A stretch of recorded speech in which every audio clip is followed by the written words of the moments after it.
What's good, YouTube? Cardfight King here, Aqua Life, baby, you already know. And I'm here bringing you guys a deck profile of my boy Black Sea Shadow Paladin Revenger Abyss Diablo deck that he went undefeated with at Locals yesterday. Now, as you guys know, this deck is probably the best, if not the best, one of the best decks of the format right now. Just really powerful and consistent. Now, I just wanted to bring this deck profile to you guys because I wanted to show you guys the type of quality of decks that I do like to go up against and play with. Yeah, it's like, oh yeah, it's meta, top tier, blah, blah, blah. But, from a competitive person's, viewpoint, it's like if you play against and with the best decks, it's going to better you as a player yourself. It's going to better your decision making. It's going to better your deck building and things like that. So that's pretty much why I like to play against these types of decks, because I feel like it betters me as a player in general. Now, fun side, at Locals yesterday, I was chilling with Juan Mango, Zag, and all them. Juan lost in the first round of this little mini tournament we had, and I was like, Juan, what happened? He was like, man, I got Shadow Paladin, and I was like, oh, okay, so now Shadow Paladin's a verb. Cool. But let's get into the deck profile and obviously explain our choices.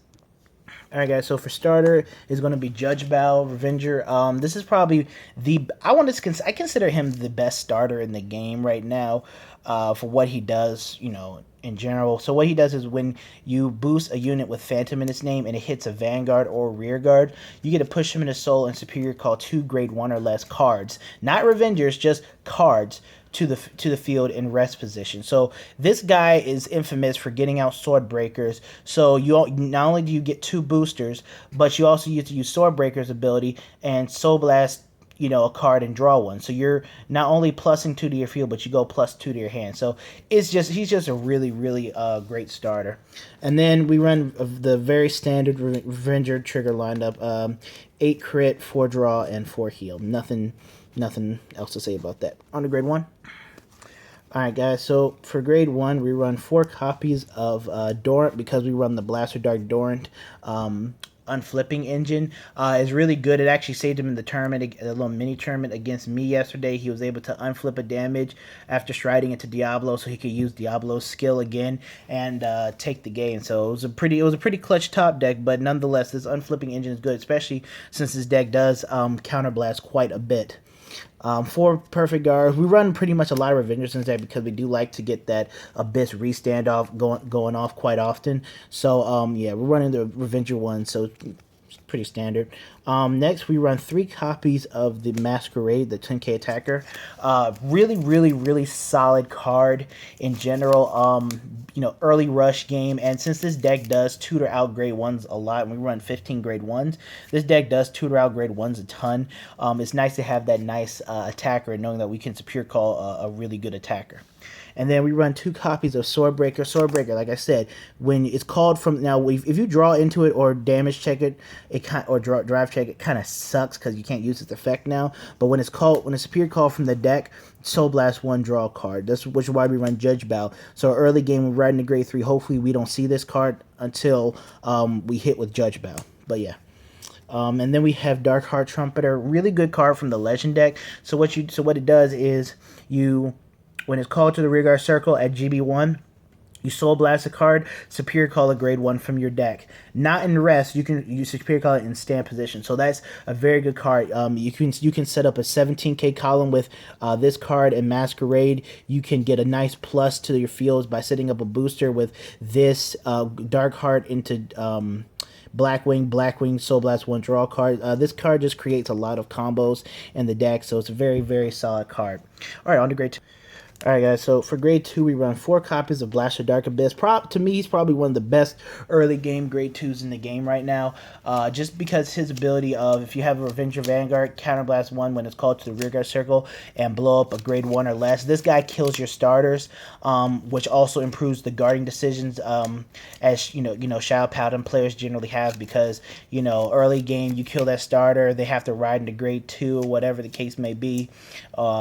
Or grade 3, they're going to be swinging with a less number, or they'll be forced to commit another card behind their Vanguard in order to swing for a pretty decent number. So this is definitely a really good card, and it helps you set up for the Diablo plays. Like, if your opponent has 2 cards in the field, one of them is a grade 1, you stride into Diablo, counterblast 1 for this guy, pop it, and now your opponent can't guard. Just a really good card. Then we run 4 copies of Blaster Dark Revenger, just because, again, he has that, the combo with Dorrant to unflip damage, but also, if there's a problematic front row rear guard that we can get rid of, we can go ahead and use his skill if we can afford it. 1 copy of Vanguard.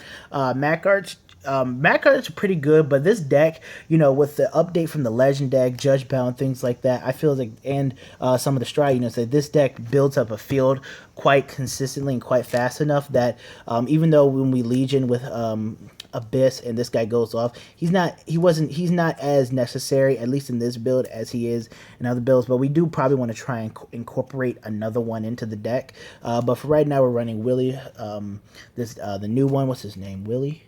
Tyrion. I keep calling him Willie for some reason. So what he does is when you Legion, you counterblast 1, and you give your Vanguard the skill of when it attacks an opponent's Vanguard, your opponent has to retire one of their rear guards. If they don't, they can't guard from their hand. So this guy is pretty much makes your Phantom Blaster Abyss have somewhat of Diablo's effect, but he's restanding, so it's going to go off twice. Just a really good card. Again, this deck is Counter Blast heavy, so if you can afford it, then this type of combo can really put your opponent in a bad situation. Especially late game, it can make your opponent be like, well, dang. It can cripple your opponent, or it can kill your opponent. So it's just a really good card. It helps combo. Both of these help combo on your Legion turn. So yeah. All right, on to grade 3. All right, guys, and finally for grade 3, run 4 copies of Mordred Phantom. Just a really good card. Obviously, the break red combo with Abyss is quite nasty. Being able to plus to your field, and Abyss gets to restand and swing twice. It's just a really nasty combo. But we run the break ride more or less because this break ride is one of the more feared break rides, especially with Abyss, and the fact that it has Phantom in its name. So, on your turn 3, when you ride into this, and you're able to boost with Judge Bow, you're able to start plussing from then on. So it's just a very, very, very good card, even nowadays. Even though the break ride era is over, this is one of those times when a card from a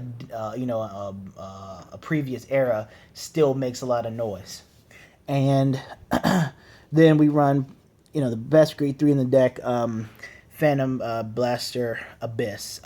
This guy is just nasty. So when you on the turn you Legion, you get to after the battle attacks, you get to sack 3, counterblast 2, and restand him. It's pretty much it. He can't use his restand ability outside of the turn that he Legion, so you guys got to remember that. But, this guy, the Legion is just powerful. Coupled with the break ride, it's kind of nasty. If you hit a crit trigger, you give crit to Vanguard, power to your rear guard, or crit power to Vanguard, whatever the case may be. It can really end the game. And again, coupled with like Tyrion and stuff, it could be a very, very, very devastating one-turn play. So yeah, let's get on the Stride unit. Alright guys, so for the Strides, we play 2 copies of Grim Recruiter. He's just a simple, if he hits Superior Call grade 1. If he hits Superior Call this gets out Swordbreaker, or you can get out a Swordbreaker with it, you can get a Dorrant with it. It's just a really good card to start off your combos with your grade 1 lineup. We're going to run 2 copies of Aura Geyser. Aura Geyser is actually a really good card. So what Aura Geyser does is, when it attacks, you counterblast 1, you soul blast 1, and you sack 2 of your rear guards, and you get to look at the top 2 cards of your deck. If you get a grade 1 or less, then this card gets 5,000 power, and then you do your triple drive. So essentially, you do kill 2 cards, but essentially you're adding 3 cards or 5 cards, excuse me, to your hand.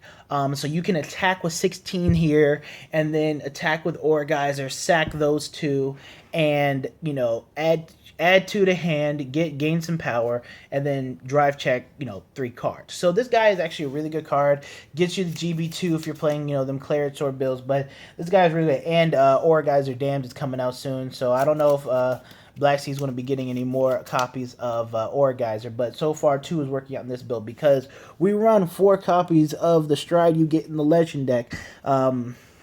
Was it Phantom Blaster Diablo? This guy is probably one of the best strides in the game right now. Is really nasty. So what it does is, now remember, you got to remember, it's an act ability. It's not an auto ability. So if it was auto, you can attack with it and do it, but it's an act ability. So before you enter your battle phase, you got to do his effect, which is to counterblast 1.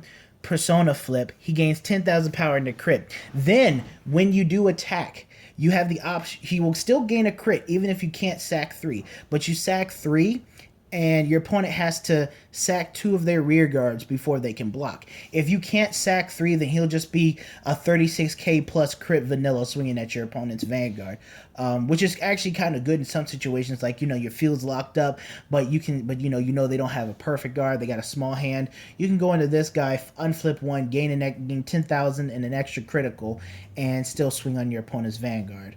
You know, with that type of pressure. So this guy is just a really good stride. Forces your opponent to make pretty bad decisions. Only issue is that in this type of deck, the mirror match kind of sucks. So it's like, well, dang, I sacked 3, but now I only have 1 or 2 cards in the field, and now my opponent's going to go into Diablo, and he's going to do the same thing to me, and I probably can't guard it. So, you know, in the mirror match is actually pretty tough, but overall, it's still pretty fun mirror match to, you know, to watch. You know, what kind of decision they make, you know, when they make them, what type of pressure turns they choose to use a lot of their resources on, things like that. But yeah, but it's been the Cardfight King.